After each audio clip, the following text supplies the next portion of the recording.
എന്താ ഇവിടെ ഇത്രയും തിരക്ക്? 2.5 മില്യൺ 3 ബെഡ്റൂം ടൗൺ ഹൗസ് നമുക്ക് ദുബായിലും കിട്ടൂലേ? എന്തിന്റെ കാര്യം പറഞ്ഞ മസാറിന്റെ കാര്യം?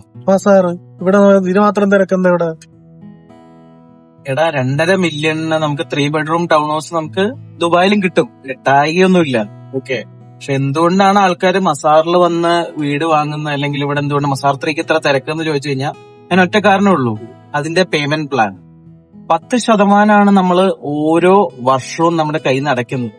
അതായത് 2025 ഒരു 250K 2,50,000, 2026 250, 2027 250, 2028 250, അങ്ങനെ മൊത്തം നമ്മൾ 1 മില്യണിലോട്ട് എത്തുന്നത്, 1 മില്യൺ നമ്മൾ എത്തുന്നത് 4 വർഷം കൊണ്ടാണ്. നമ്മുടെ കയ്യിലുള്ള പൈസ, പോക്കറ്റിലുള്ള പൈസ അധികം ബേൺ ആവാതെ നമുക്ക് ഇതിൽ ഇൻവെസ്റ്റ് ചെയ്യാൻ പറ്റുന്നു എന്നുള്ളതുകൊണ്ടാണ് ആൾക്കാർ ഇതിൽ മേടിക്കുന്നത്.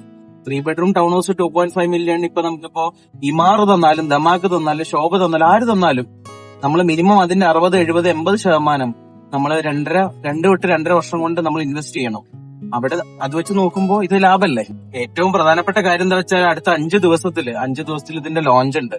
അതിന്റെ ഉള്ളില് ഇതിന്റെ ടോക്കൺ ആയിട്ടുള്ള ഒരു 50,000 ദിറം വെച്ചിട്ട് നമ്മളൊരു ടോക്കൺ എടുത്തിട്ടില്ല എന്നുണ്ടെങ്കിൽ നമുക്ക് ഈ ഒരു ഓപ്പർച്യൂണിറ്റി ഗ്രാബ് ചെയ്യാൻ പറ്റില്ല. നിന്റെ ക്ലയൻസിനോടൊക്കെ പറയാം, നമ്മള് ആവുമ്പോ നിങ്ങക്ക് വേണ്ട യൂണിറ്റ് നോക്കിയെടുത്ത്